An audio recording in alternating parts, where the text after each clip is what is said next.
All right, we're going to create a report for RFIs and submittals. They're both very simple. You're on the home page, go to reports, templates. This is for a admin only. Create report, and we'll do an RFI summary. RFI summary, we'll call it test PDF. So we're going to do a PDF summary first. We'll save it to files. We'll select the folder. Put it to Autodesk. That means it'll automatically save to Autodesk. All this means is PDF, it'll overwrite. So if you run it multiple times, it's just going to overwrite what's there, and we'll create multiple versions. So you'll always be able to go back, or you can save it as a new file, and it'll just save it with a different um, uh, suffix, so that you know they're all different. So you can do it either way. Uh, Filter, so you can go by status. You can really go by any of these categories here. I'll keep it on status. That's how we want to filter it. We want to sort it by ID. We'll go, the newest will be the largest, so we'll go largest to smallest. You can also sort it by status, and we'll do both. When you do it by PDF, you can, what I'll do is I'll include both of these. You don't have to include either of them. Fields, you see this 100% selected. So because it is a PDF, there's only so many columns that'll fit on a page. So if I were to select an additional one, you see 110%. What would happen is if I ran this report, it would error. So you want that to be 100%. So say I wanted to show cost impact, you'll have to take, something else off. Say I'll just take created on off, and now you're back to 105%. Take ball and court off, now you're 95%. So each column has a different width, so that is why there's different percentages. Let me see. Okay, official response date. That's for only closed, so we'll keep it here. Created by, created on, so that gets us to 100%. And we'll take official response. That'll tell us when the date we're supposed to get the official response back. All right. So we will now run this report. And this is where you select if you just want to run it one time, or if you want to revisit it, we'll do it to revisit it. Okay, so now if I duplicate that, go to files, and then go to that folder.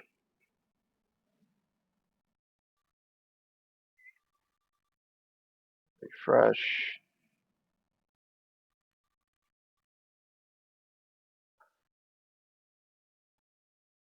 Okay, there it is. It'll take a few seconds. It is processing now. I'm not sure if you can click on it yet. It's still processing, so it might take a minute to open until it processes.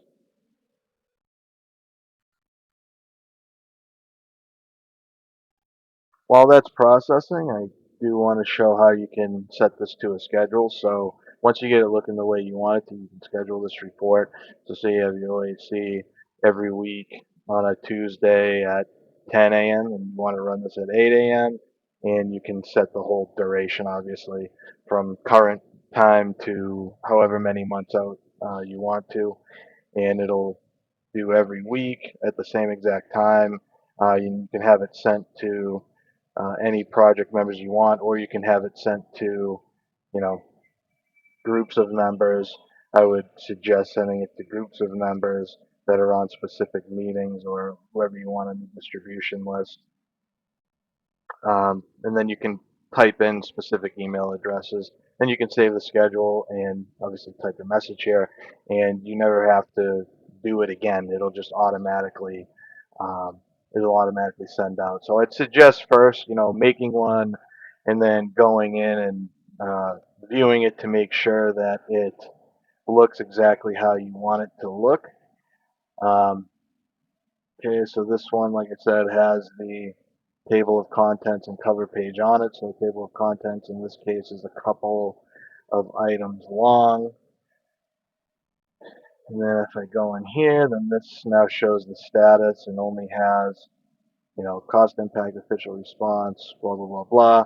And they can click on each of these and it'll bring them to the actual RFI inside of the ACC platform. Now, if you want to create one that is in Excel, you go back to templates and you go to, we'll do this one as a submittal item summary, and you want Excel. You can see that you're going to get all of those columns. You're going to get all of those fields because it's an Excel file, and they want to keep it so that you have all of the options. So you have all those fields that come through as an Excel file. You can delete whichever ones you don't need. We'll call this item summary. And we'll call this testing. Testing. We'll also save it to that same folder. Autodesk. We'll also filter this by status as well. And we'll do save a new file. We'll sort by number first, and we'll sort by status first, and then we'll sort by ID. We'll include the formatting. All that means is it'll have different colors for the different statuses, and we'll see what it looks like when you save a new file. So we'll run this report. Yes, we will want to save that. Okay.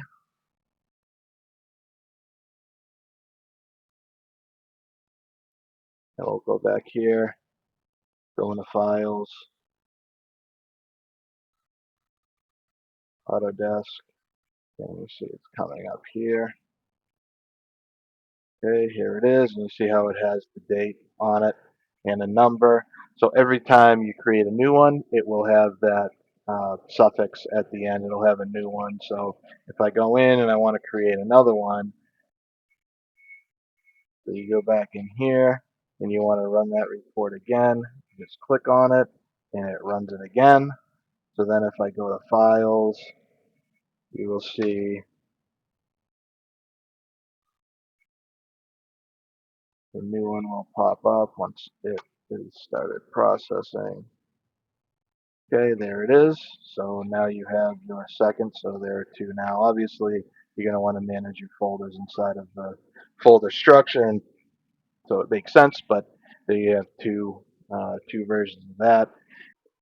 And now if you wanted to see what it looks like with that PDF report, and creating multiple versions of the same with the same file name, so it essentially overwrites it, but you have the multiple versions. We'll do it. We've already, as you recall, we put these settings in a way so that it saves a new version. You can come in here, run report, or you can click on the three dots in templates and run report there, or like we already talked about, you can schedule a report.